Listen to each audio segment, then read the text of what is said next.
बिस्मिल्लाहिर्रहमानिर्रहीम। स्टार्ट करते हैं जतोई के चैप्टर नंबर 19 की पार्ट 2 वीडियो। इस वीडियो में हम प्रोप्टोसिस की बात करेंगे। प्रोप्टोसिस बेसिकली ये होता है कि आई बॉल जो है वो फॉरवर्ड आगे की तरफ डिस्प्लेस हो गया है ऑर्बिटल मार्जिन से भी आगे। ऑर्बिटल मार्जिन बेसिकली ऐसा पोर्शन होता है जहाँ पर ऑर्बिट की बेस प्रेजेंट होती है। सो इसके आगे अगर फॉरवर्ड डिस्प्लेस हो जाए तो इसको हम प्रोप्टोसिस बोलते हैं। अब एक टर्म हम यूज़ करते हैं एक्सोफ्थेल्मोस। इसका प्रोप्टोसिस से क्या डिफरेंस होता है? अगर forward displacement thyroid eye disease या थायराइड डिजीज़ के अंदर होगी तो हम उसको एक्सोफ्थेल्मोस बोलेंगे, और अगर किसी और वजह से होगी तो हम उसको प्रोप्टोसिस बोलेंगे।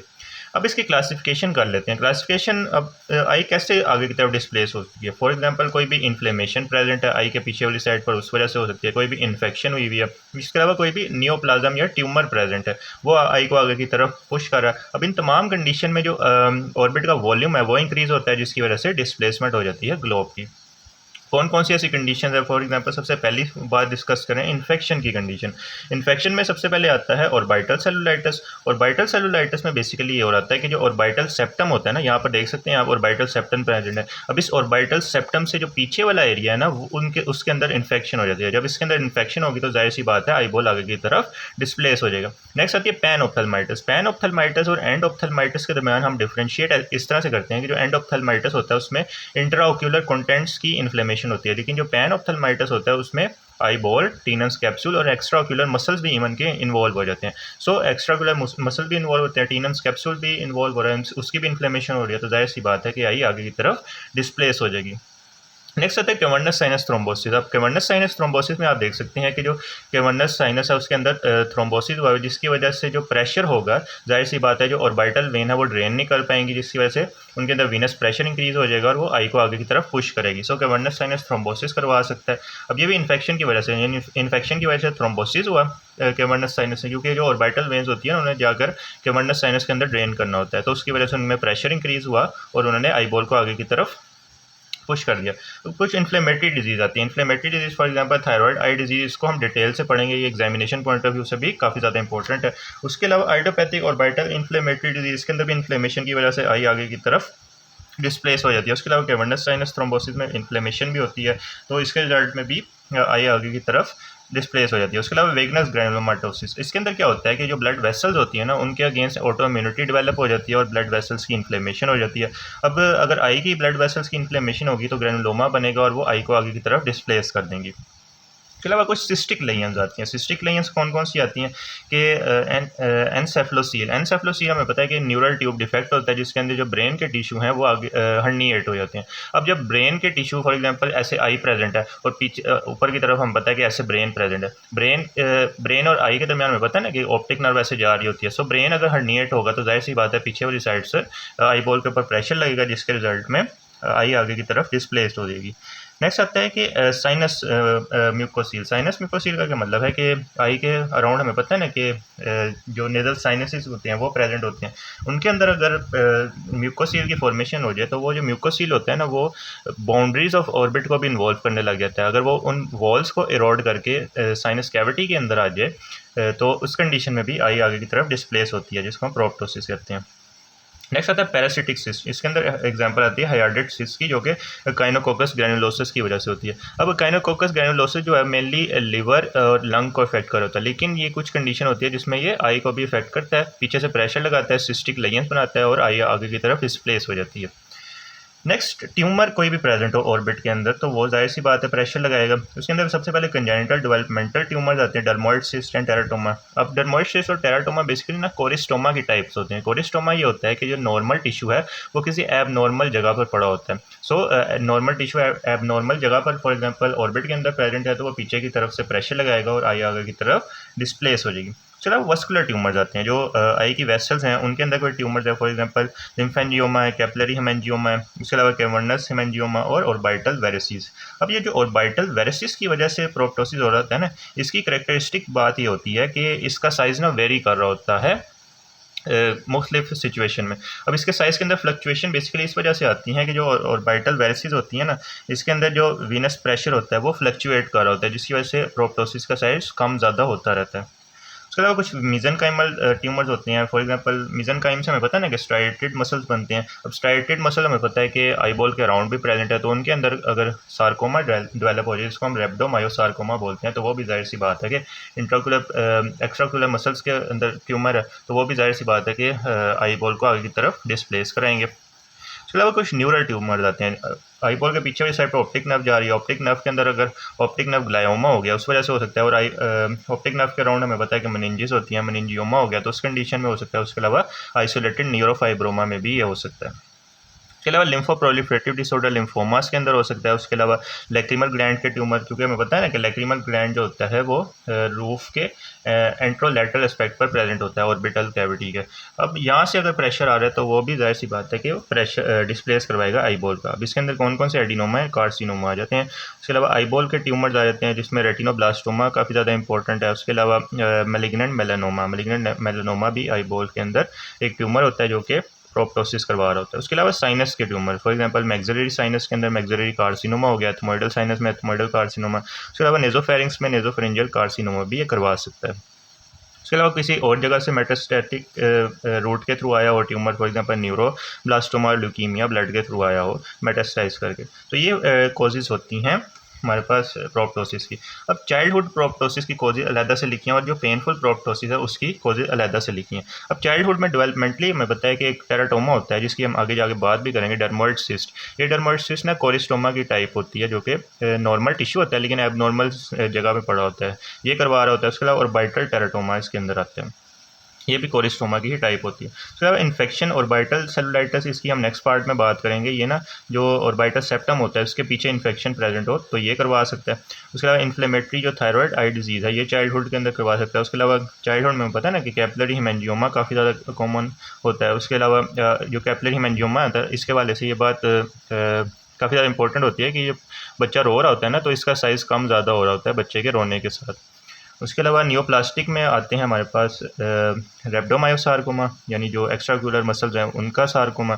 चाहे रेटिना का रेटिनोब्लास्टोमा हो गया, ऑप्टिक नर्व के अंदर ग्लायोमा, ऑर्बिटल न्यूरोफाइब्रोमा, ल्यूकीमिया। उसके अलावा मेटास्टैटिक न्यूरोब्लास्टोमा, मेटास्टैटिक इविंग सार्कोमा। सो ये चाइल्डहुड प्रोप्टोसिस के कॉजेज होते हैं, ये आपसे अलहदा से पूछ सकते हैं। उसके अलावा अब ये इंपॉर्टेंट है कि पेनफुल प्रोप्टोसिस किन कंडीशन में हो रहा होता है। अब इसको याद रखने के लिए एक निमोनिक है ओरियोमेलर। ओरियोमेलर से हम इसको याद रखेंगे। O stand for orbital cellulitis, जो हमने कहा कि ऑर्बिटल सेप्टम के पीछे अगर इन्फेक्शन प्रेजेंट है तो उसकी वजह से होता है। उसके बाद रेब्डोमायोसार्कोमा जो स्ट्राइटेड मसल्स थे आईबॉल के अराउंड एक्स्ट्राक्यूलर मसल, उनका सार्कोमा है। उसके अलावा आइडियोपैथिक इन्फ्लेमेटरी ऑर्बिटल डिजीज ओ से हो गया, ऑर्बिटल मायोसाइटिस, ये भी इन मसल्स के अंदर ही इन्फ्लेमेशन को कहते हैं। उसके अलावा एम से हो गया हमारे पास मेटास्टैटिक कार्सिनोमा, ए से हो गया एक्यूट डेक्रोएडिनाइटिस। डेक्रोएडिनाइटिस हमने पहले डिस्कस किया हुआ ना कि ये बेसिकली जो ऑर्बिटल सैक होता है, सॉरी जो लैक्रिमल ग्लैंड होता है उसके अंदर इन्फ्लेमेशन होती है एक्यूट, तो उस वजह से हो सकता है। उसके अलावा एल से हो गया हमारे पास ल्यूकीमिया, ए से हो गया acute thyroid ophthalmopathy and R से हो गया rupture dermoid cyst.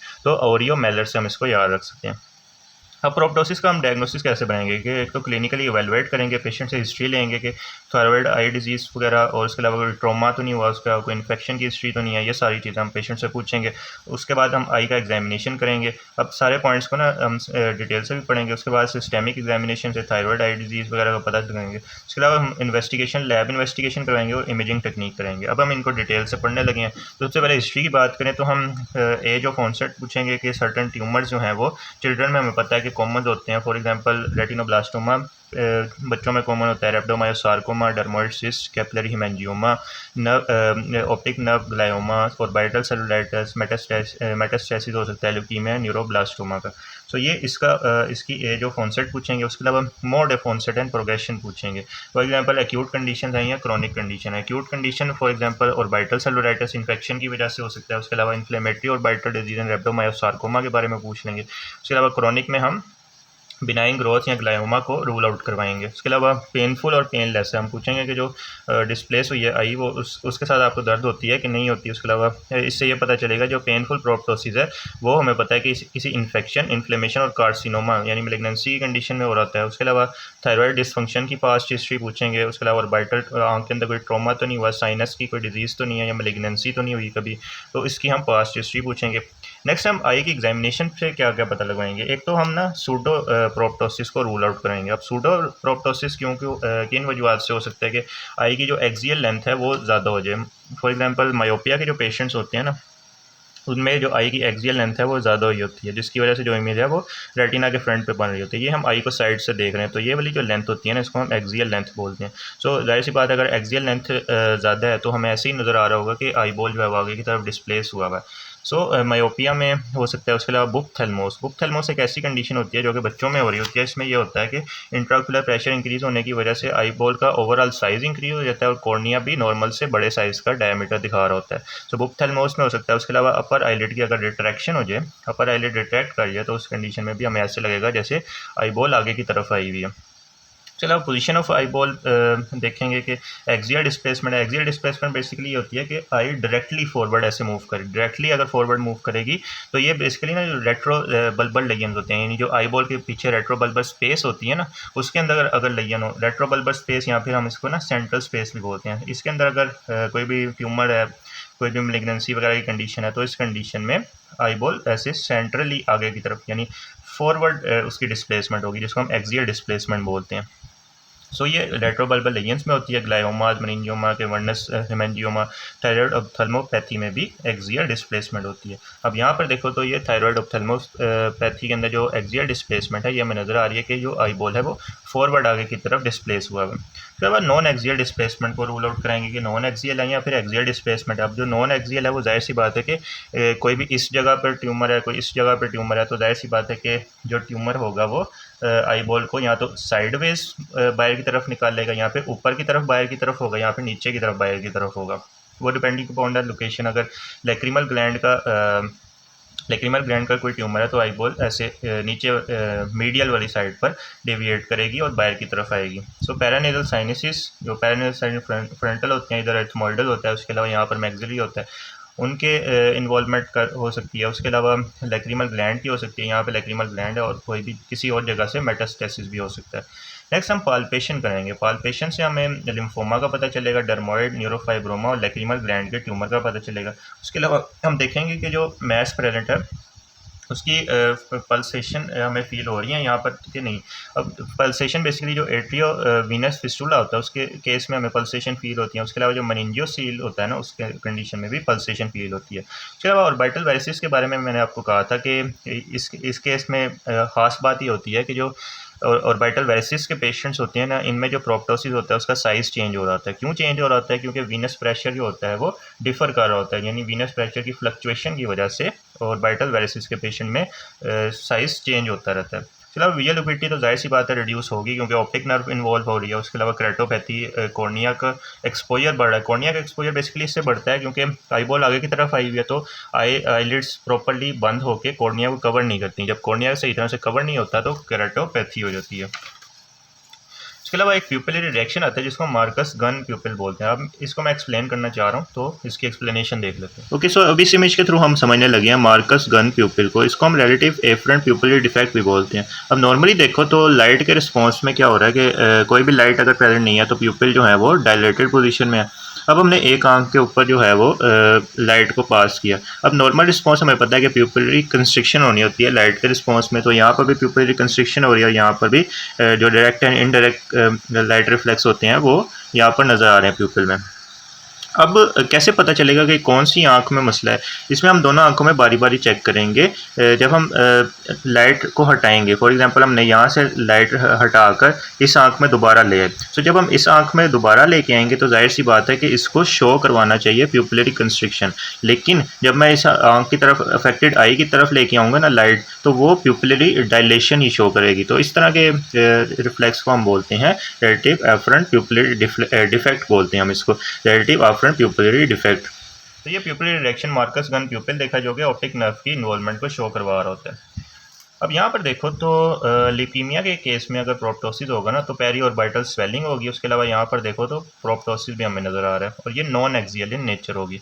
Non axial का मतलब है कि या तो ऊपर नीचे की तरफ हो सकती है, या प्रोट्रूजन या फिर साइड वेज हो सकती है। यहाँ पर देखो ना तो ऊपर की तरफ हो रही है। उसके अलावा ओक्यूलर मोटिलिटी की बात करें तो ओक्यूलर मोटिलिटी जो है वो रिस्ट्रिक्टेड हो जाती है अगर थायराइड ऑप्थेल्मोपैथी है, उसके अलावा एक्सेसिव कोई ट्यूमर की ग्रोथ हुई हुई है, यहाँ पे न्यूरोलॉजिकल डेफिसिट्स आ रही हैं, उसमें हो सकती है। उसके अलावा peri orbital changes, for example जो आईलिड्स के अराउंड वाला एरिया है उसके अंदर स्वेलिंग नज़र आती है, उसके अलावा जो कंजक्टाइवा है उसके ऊपर भी इन्फ्लेमेशन वगैरह नज़र आ रही होती है। फंडस एग्जामिनेशन भी हम करते हैं। फंडस एग्जामिनेशन पे चूँकि स्ट्रेच आ रहा है, आई बॉल आगे की तरफ डिस्प्लेस हुआ है, तो पीछे वाला जो रीजन है ऑप्टिक नर्व वाला रीजन है उसके ऊपर स्ट्रेच आ रहा है, तो ऑप्टिक डिस्क की एट्रोफी हो सकती है, ऑप्टिक डिस्क की एट्रोफी हो सकती है। उसके अलावा चूँकि ये हमने कॉजेज पढ़ी हैं तो इन्फेक्शन की वजह से, इन्फ्लेमेशन की वजह से भी हो रहा है, तो ऑप्टिक डिस्क में अडीमा हो सकता है। उसके अलावा ऑप्टोसिलरी शंट वेसल्स भी होती हैं। ये बेसिकली ना जो कोरॉइड और रेटिना की लेयर्स होती हैं, इन दोनों की वेसल्स के दरमियान ना कुछ शंट वेसल्स डेवलप हो जाती हैं। तो फंडस एग्जामिनेशन भी हम परफॉर्म करते हैं।